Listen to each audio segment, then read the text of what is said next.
It was quite an urgent request that we made. I will ask that we all put our phones on silent so that we don't have any disturbance. I would imagine even for the live feeds, it will be important that all our phones are on silent. I am Machikidi Rebecca Pala. I am your point of contact quite often on behalf of the National Office of Santaco, where I work as national spokesperson. I'm going to introduce the leadership that's standing in front of us this morning. On my immediate right, we've got Mr. Gaspar Lumbela. He represents cross-border operations under Santaco. Gaspar Lumbela. Next to him is Mr. Daki Kumbu, the Secretary General of Santaco. Mr. Daki Kumbu. And then I will jump over to my very last side there. We have got Mr. Jacobus Masemola. He is the Public Relations Officer of Santaco, the PRO. Mr. Jacobus Masemola, the Public Relations Officer.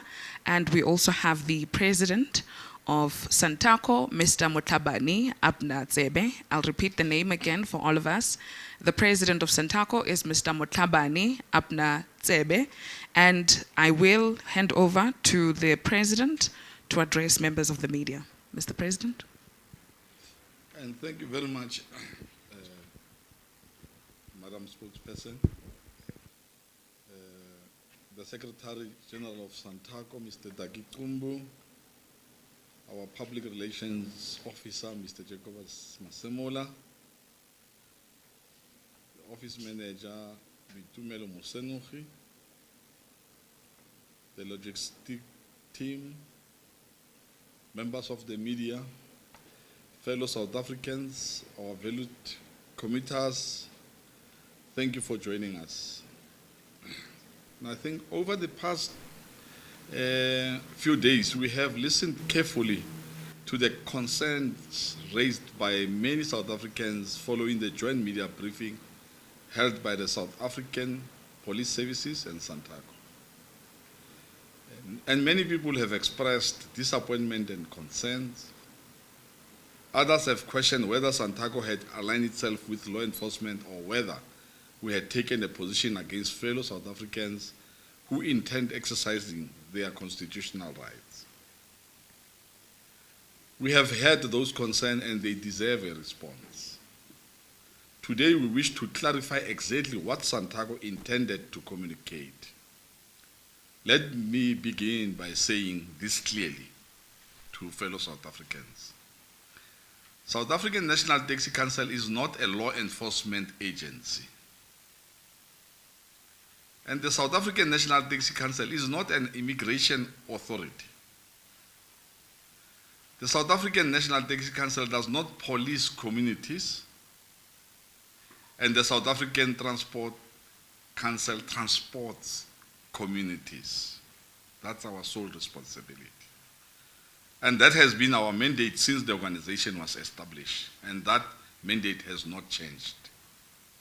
Every day, approximately 15 million commuters entrust the taxi industry with one of the greatest responsibilities imaginable: getting them safely to work, schools, hospitals, places of worship, business, and back to their families. The taxi industry is built by ordinary South Africans. It provides livelihoods to hundreds of thousands of families and sustains thousands of small businesses that form the heartbeat of our taxi rank economy. We are not separate from the communities we serve. We are part of the communities. We are those communities. Our operators understand the hardship facing South Africans because they experience those same hardship every day. They understand unemployment, they understand poverty, and the daily struggle to make ends meet. Many commuters can testify that taxi operators have often shown compassion where circumstances required it, because this industry has always understood that behind every commuter is a family trying to survive.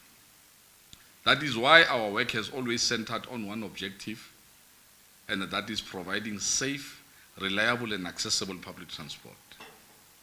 Whether through the Tlhokomela Road Safety Campaign or partnerships with government, civil society, and the private sector, our efforts have consistently focused on improving safety and strengthening public transport, and that remains our mission today.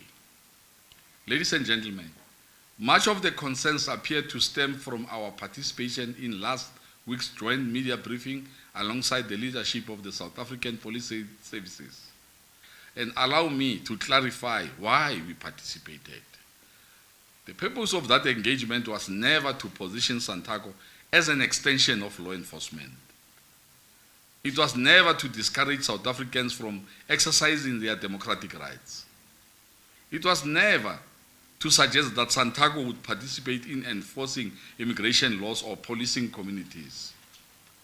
Our participation served one purpose only, and that is to reassure the millions of commuters who depend on taxis every day that public transport would remain available to them on the 30th of June.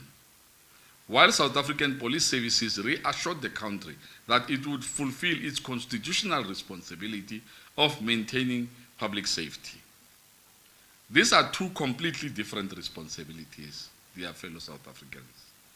The responsibility of SAPS is to maintain public safety, and the responsibility of South African National Taxi Council is to transport the public safely so.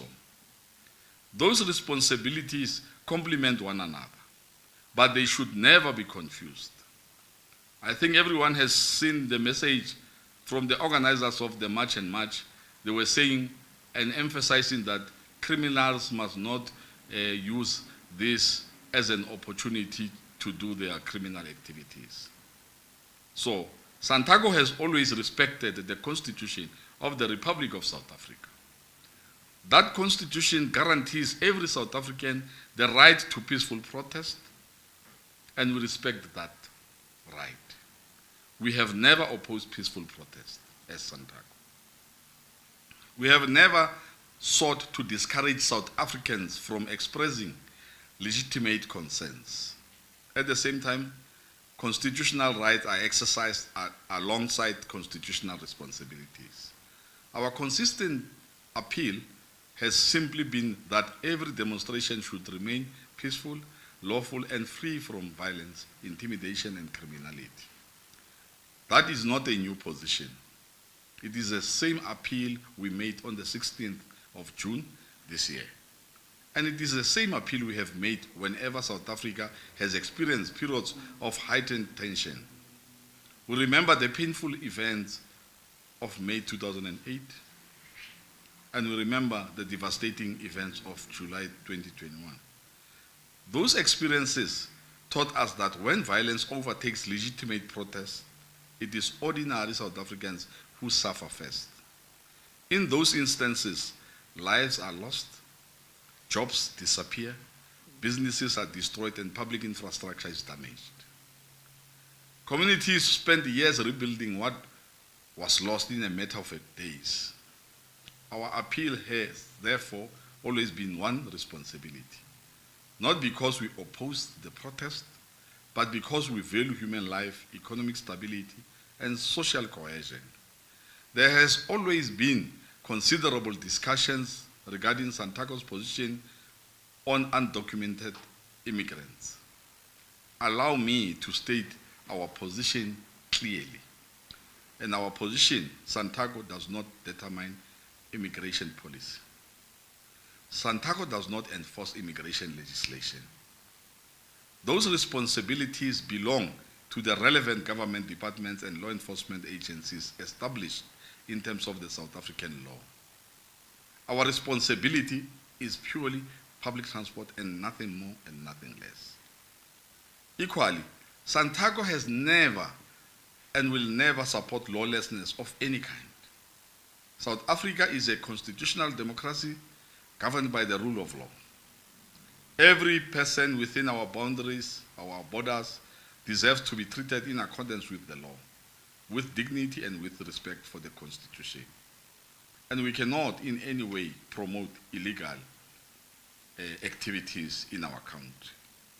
As an industry that also facilitates cross-border passenger transport throughout the Southern Africa region, represented by one of our colleagues in Lumbela here with us, we are equally mindful that instability and hostility have consequences beyond our borders. Thousands of South Africans earn honest livelihoods through regional transport and trade.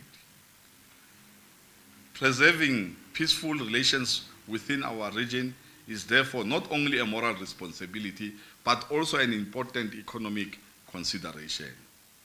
Fellow South Africans, whether one supports tomorrow's demonstrations or disagrees with them is not for Santaco to determine. As much as I've said Santaco is part of communities, we are not restricted, or we are not restricting our members not to participate or to participate. That is a choice, and it's an individual choice. That is a matter of individual conscience. Our responsibility is far simpler and important. Our responsibility is to ensure that every person who needs public transport tomorrow, whether traveling to work, to hospital, to school, to a funeral, to visit a family, or even to go to a march for any other lawful purpose, and access that transport, you can access our transport safely so. And we are saying, that is the commitment we are making today. Tomorrow, taxi services will operate across the country. Where local operators identify genuine safety risk, appropriate operational decisions will be taken to safeguard commuters, employees, and infrastructure. Finally, to those South Africans who felt disappointed by our participation in last week's media briefing, we thank you for making concerns known. If our communication created an impression different from what we intended, we appreciate the opportunity to clarify our position today. Our commitment remains unchanged. We remain committed to saving every commuter without fear or favor. We remain committed to working with all stakeholders in protecting the stability of our country. And above all, we remain committed to moving South Africa safely. May tomorrow be peaceful. May every South African be safe. And may God continue to bless and guard South Africa and her people. I thank you.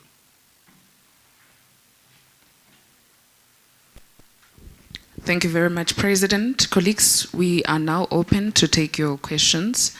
Just by show of hands, anyone with a question?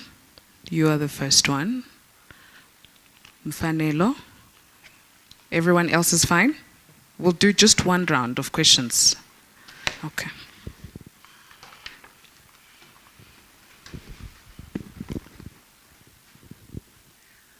Good morning. My name is Tembi Lecele with Bloomberg News. Just on mitigation measures, you mentioned that where there might be genuine safety risks, you will then take measures. What do those measures look like, and how and when would they be communicated to commuters in the main who would be affected by that? Thank you.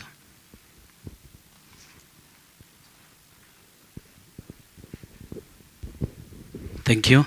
My name is Mfanelo. I'm from Tembisa Online.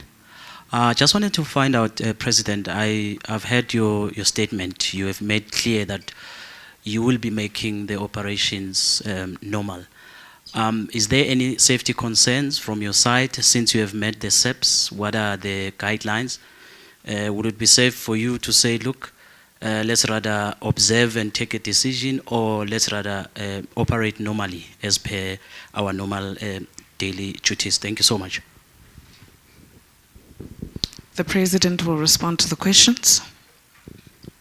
I will repeat this one once more in terms of the safety measures. Safety is the responsibility of the South African Police Services.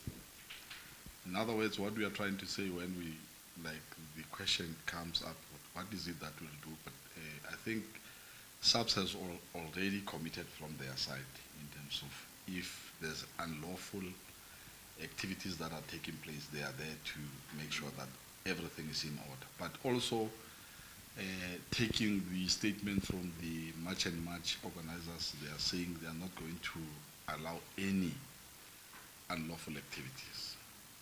That is one of the areas that we are looking into. So to us, it's a normal day. The protest will be peaceful. And we know that South Africans would want to move to their economic activities that they normally do.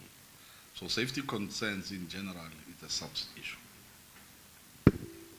or law enforcement agency issue. It's not Tina, only what we're doing, we are moving people to their different activities, daily activities. Yes. Thank you. Thank you, President Zola. I've noted you. Does anybody else have a question? This will be the last round.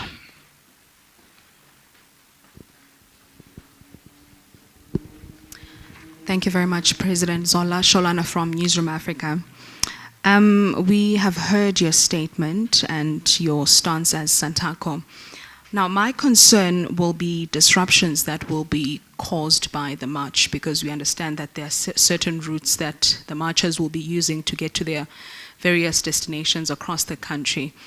Now, how are you assuring your commuters, I understand that they obviously will be impacted by that, because this march is happening across the country, so many of these marchers will be using routes that are used by your taxis. So what should commuters expect when it comes to those when they are inconvenienced in that regard? Thank you. President? Diversion of routes that will be dealt with by the respective law enforcement, like your Metro Police, SAPS. We are used to this. When there's a march, obviously they will redirect or divert some routes for passengers to meet their destination safely. So, thank you. Colleagues, thank you very much. This brings us to the end of our media briefing. Thank you. Thank you to the leadership as well.